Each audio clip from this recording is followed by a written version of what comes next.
Good morning again. I hope I don't speak too fast and that my accent is understood. So if it seems like I'm going too fast, please raise your hands. I'll slow down. I would like to thank the Medezinawe Foundation for bringing me here. The last time I actually drove through Tigray was in 1995. I drove from Asmara to Makale. It took me 2 full days to get there. Those of you here who are as old as me will remember how those roads were. Yesterday, coming from Makale to this place,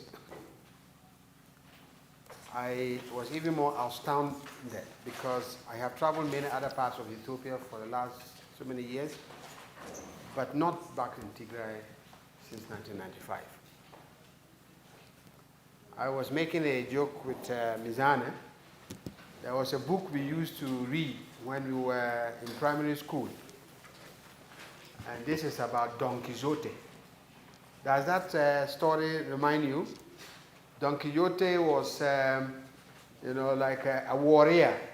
He believed in the impossible, and he believed that no barrier could stop change, and that if nobody else will be with him, he on his own will ride on his noble horse and attack anything that was on the way of progress.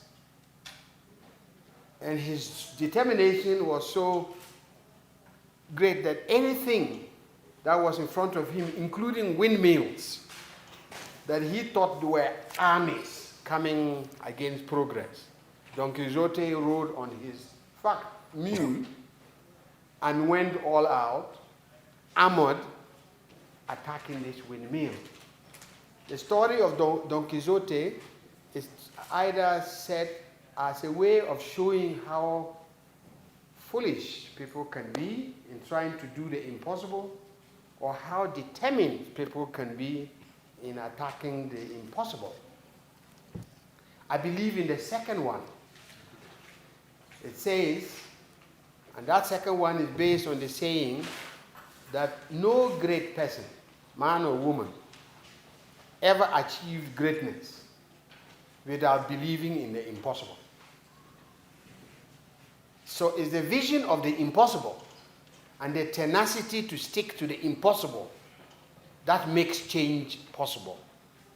I think the roads yesterday through those hills and mountains and the desert mountains, seeing the roads, but also seeing acacia reimagined all along the hills, taught me that indeed the impossible, believing in the impossible, can bring about the possible. And only in the belief in the impossible can change happen.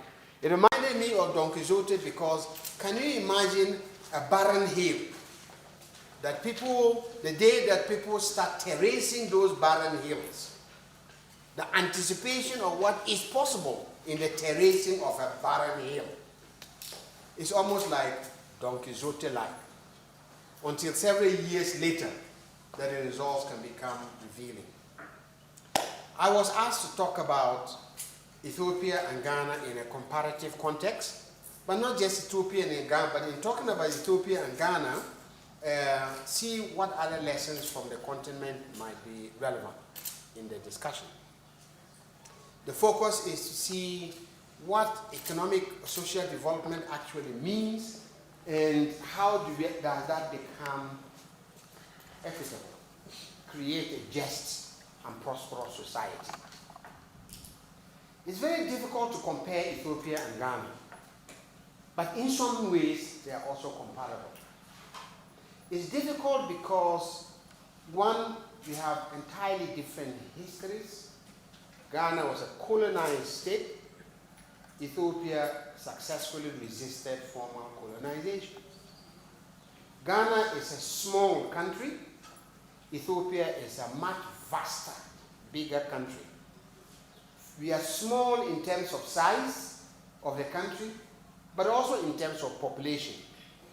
You are large in terms of size and in terms of population.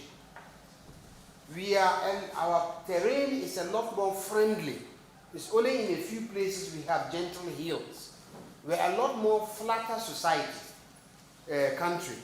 You have a very complex terrain.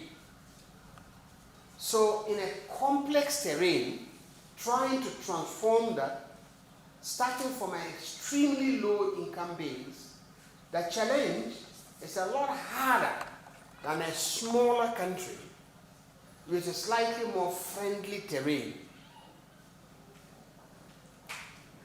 The histories are different. Nevertheless, there are areas and times in which our histories and our processes converge in the attempt to improve the quality of lives of our people, and there are times in which our processes and directions diverge. And it is in the convergence and divergence of these efforts at development that lessons might be useful. And I take the lessons from these convergences and divergences. So let's start at a more recent time, 1960. As you probably know, the only statue in the African Union Hall in Addis Ababa is a man called Kwame Nkrumah.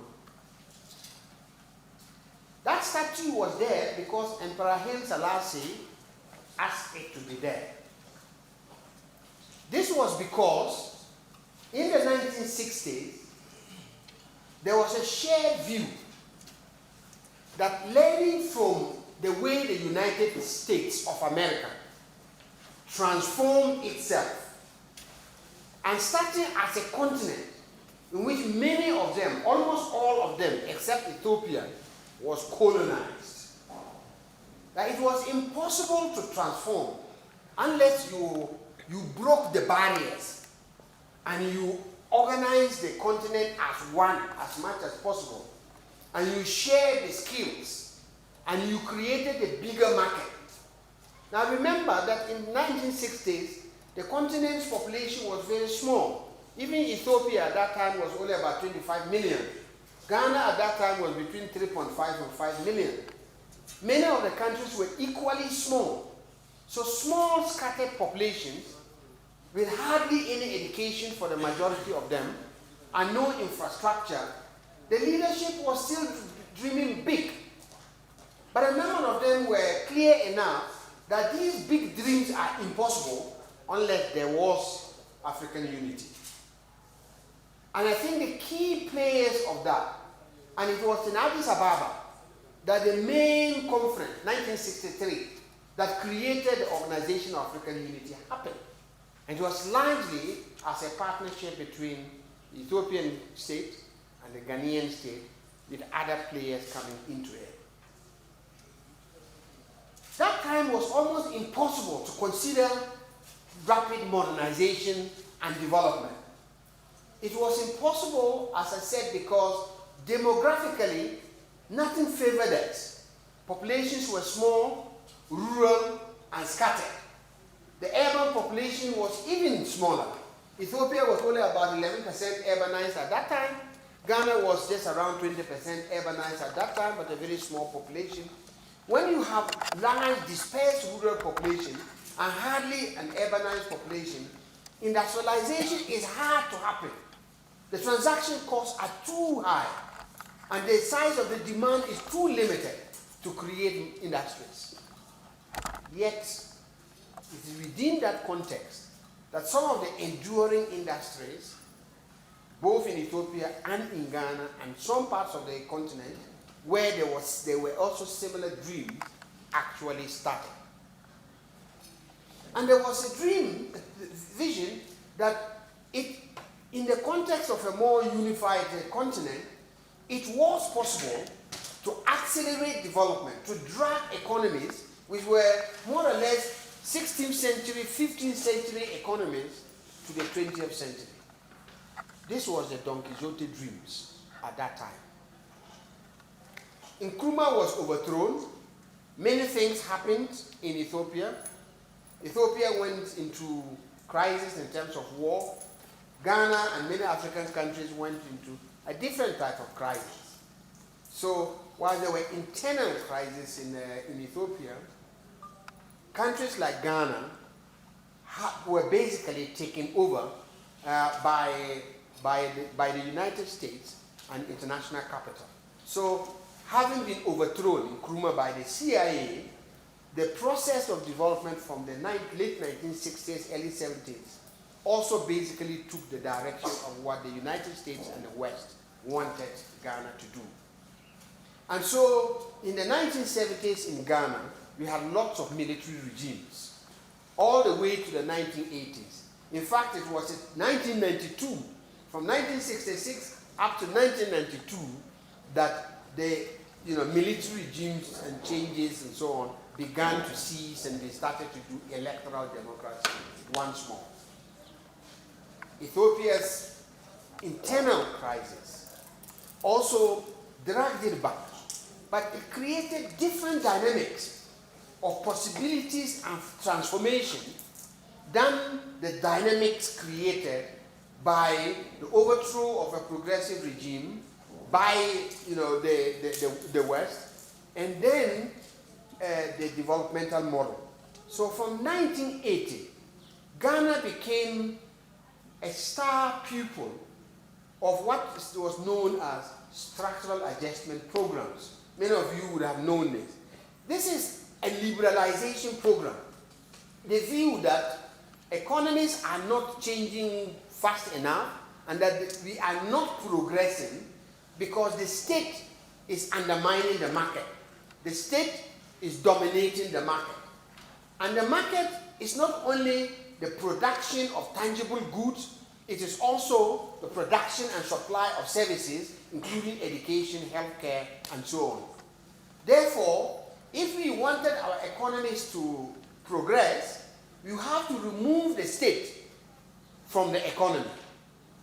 And so, in the 1980s, as Ethiopia was still in the middle of its tensions, the rest of Africa went into the most radical reforms of the state ever happened anywhere in the world, except parts of Latin America.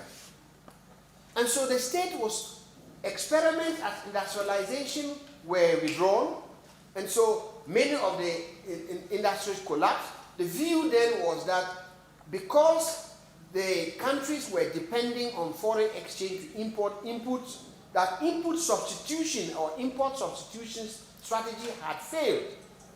In the meantime, the same strategies had advanced in other parts of the world. They did not abandon them, they transformed, they built upon them, and gradually reduced the import component in their industry. Anyway, so most of Africa de-industrialized. For those of you who do economics or political science, will hear this term over and over again, de-industrialization.